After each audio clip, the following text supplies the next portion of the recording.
Jadi guys, Pak JK ini ketika menyebutkan bahwa beliau ini yang mengajak Bapak Jokowi menjadi gubernur, itu sebenarnya beritanya benar.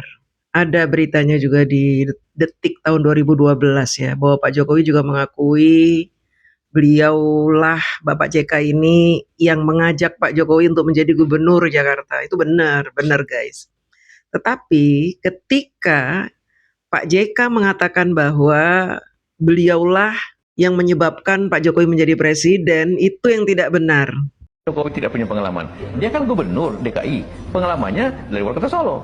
Tapi jangan tiba-tiba karena dia terkenal Jakarta tiba-tiba dicalonkan presiden, bisa hancur negeri, bisa masalah negeri ini, dicampur aduk.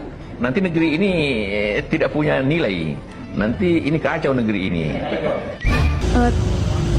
Tapi gimana Pak? Ini kan kemarin Pak juga sempat menyinggung kalau misalnya Bapak menjadi presiden bisa rusak negara ini gitu. Yang menilai bukan saya. Kasih tahu semua itu terlalu itu. Jokowi jadi presiden karena saya. Di pernyataan Pak JK kemarin sempat menyinggung Pak Jokowi terkait menjadi presiden karena ada jasanya Pak JK, itu tanggapannya seperti apa Pak? Ya, saya ini bukan siapa-siapa. Saya orang kampung.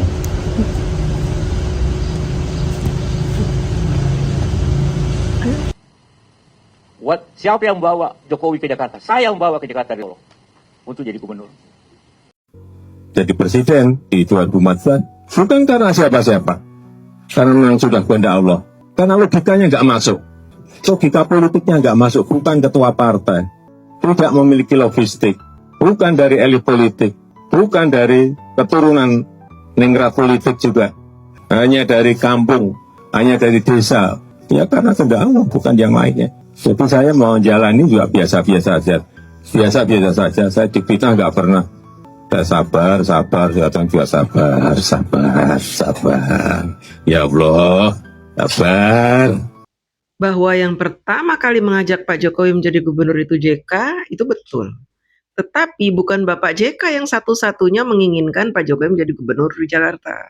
Karena ada Bapak Prabowo, ada Bapak Hashim, dan tokoh-tokoh lain yang memang menginginkan Pak Jokowi untuk ke Jakarta, berlaga di Jakarta melawan petahana. Karena memang mereka rata-rata sudah tidak cocok dengan Bapak Fauzi Bowo. Sehingga butuh sosok seperti Bapak Jokowi untuk memimpin Jakarta. Ya, karena Pak JK melihat Pak Jokowi ini jujur, amanah gitu. Mungkin ya. Atau memang Pak Jokowi juga dianggapnya ya orang kampung gitu ya. Orang kampung yang gampang disetir, mungkin begitu, mungkin ya. Gini guys, perpolitikan di tanah air kita ini emang sulit ditebak. Ketika Pak Jokowi pertama kali ada di dunia politik, Pak Jokowi mengaku bukan siapa-siapa. Pak Jokowi ini adalah orang kampung yang nggak punya modal gede untuk maju, apalagi ke gubernur DKI, itu kan biayanya gede sekali. Karena DKI itu APBD-nya gede, jadi biaya kampanyenya sudah pasti besar. Persaingannya berat, butuh biaya banyak. Untuk mempengaruhi suara rakyat DKI ini butuh biaya banyak. Ternyata Pak Jokowi dengan modal minim pun bisa menjadi gubernur. Di tahun 2012 itu rakyat Jakarta udah agak melek bahwa kepemimpinan gubernur-gubernur di Jakarta itu emang sudah nggak beres, bikin kita muak, bikin kita sulit. Birokrasinya berbelit-belit, kotanya amburadul, gak beres-beres. Padahal APBD-nya besar. Sehingga memang kita waktu itu gambling. Kita gak mau pilih gubernur-gubernur yang lama lah, kita mau yang baru, kita pingin ada perubahan di Jakarta. Akhirnya terpilihlah Pak Jokowi. Karena warga Jakarta ingin perubahan gitu. Sehingga menang. Jadi yang mengklaim bahwa Pak Jokowi menjadi gubernur karena jasa si A, si B, si C itu juga gak benar. Tanpa keinginan dari rakyat Jakarta, warga Jakarta untuk berubah, Pak Jokowi tidak mungkin bisa menang. Karena keinginan itu kuat. Saya sebagai warga Jakarta, saya tinggal di Jakarta nih sejak saya bayi, sampai detik ini saya tinggal di Jakarta. Jadi saya tahu aroma Jakarta, aroma politik Jakarta seperti apa, saya bisa menciumnya dengan sangat jelas. Karena saya mengalami pergantian gubernur-gubernur sejak saya kecil.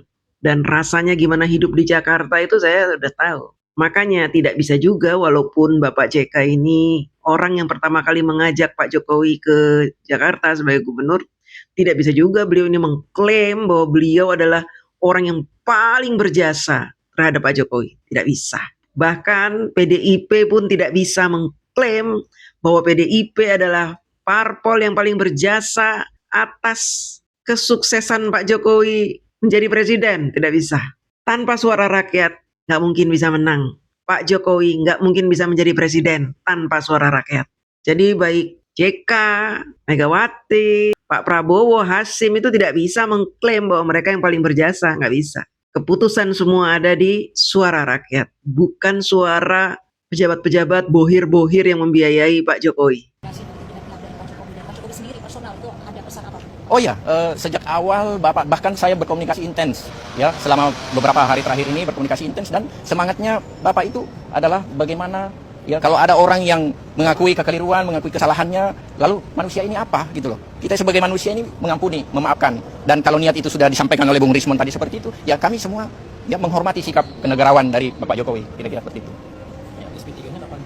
Secepatnya. Jadi hari ini kalau kita finalisasi, nanti kalau terkait dengan target tanggal dan segalanya itu urusannya penyidik. Intinya hari ini sudah rapi semua, sudah selesai semua terkait dengan konsep RG terhadap Bung Rismon. Bukan yang lainnya. Jangan dipelintir-pelintir lagi. Ini khusus untuk Bung Rismon. Ya. Okay. Oleh karena itu, kemudian penyidik telah menerbitkan surat perintah penghentian penyidikan terhadap saudara RHS pada tanggal 14 April tahun 2026. Pak, kemarin Polda Metro telah mengeluarkan SP3 ke Pak Rismon bahwa sudah ada restorasi justice, ini tanggapannya seperti apa? Ya, itu kewenangan dari Polda Metro Jaya, kewenangan dari penyidik. Kalau sudah diberikan artinya semuanya sudah clear, selesai. Kami telah melaksanakan RG, yang kami tutup pintunya ini Roy sama Tifa. Sudah jelas. Artinya tutup pintunya apa? Enggak akan minta maaf kok. Artinya ya ini kan, bagus Bang. Bagus, tahu ya. Bagus. Termol tuh jadi blok semua. Ada peluang untuk yang kedua, Pak, yang untuk Roy Suryo sama Dr. Tifa mungkin? Terima kasih, Pak. Ibu masak apa, Pak?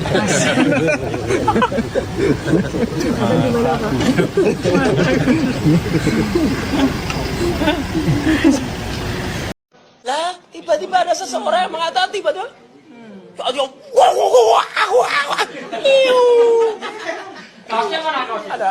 kasih ada kalau itu ya. Pak Roy Suryo dan Bu Tifa mau secara private maupun secara publik, saya siap mendemonstrasikan metode saya. Mohon maaf teman-teman semua. Apa arti rotasi? Putar. Yang diputar siapa? Ijazahnya atau otaknya dia? Itu. Karena sudah saya uji dengan 3 variabel, yaitu 2 variabel geometri, translasi, rotasi, dan pencahayaan. Itu semua mengkoreksi apa temuan saya. Translasi, rotasi, dan pencahayaan. Apa? Embus nanti. Ya ada. Pada saat digelar perkara, saya sampai perhatikan begini. Ada 3 terutama. Embos ada di pojok kiri bawah. Embosnya itu pun, aduh, itu juga salah lagi. Ya dia mengatakan embos terus saya lihat ada di pojok kiri bawah. Pojok kiri bawah tuh sudut. Jangan bilang nggak ada. Sedih saya. Ayo, akui kebenaran itu. Kebenaran itu apa? Ya fakta yang ada di situ. Yang kita bilang tidak ada lintasan ternyata ada. Jadi artinya ya sudahlah, kita doakan saja ya. Gitu. Bagaimanapun juga supaya dia ya. Bagaimanapun juga ya, kalau kata Bu Mary, alam ya. Kita doakan semoga dia dapat tempat terbaik di sisi sono, bukan di sisinya. Jangan sembunyikanlah. Ayolah. Meskipun awalnya kalian akan dianggap pengkhianat, itu akan lebih ringan daripada kalian sembunyikan. Ya, dan moga-moga tadi ya, Mbak Mary, dia sudah ada di alam yang lain. Janganlah berkeras hatimu, memuaskan hatimu mengatakan saya pecundang, pengkhianat. It's your right. Sudah dirotasi otaknya. Semoga tenang di sana. Semoga tenang di sana ya, Bu ya. Kalian berhak mengatakan pengkhianat, pengecut, apapun. Tapi saya lebih memilih untuk mengungkapkan sebenarnya dan malam-malam saya bisa tidur. Pertanyaan saya, siapa yang kuat secara mentally, physically, spiritually?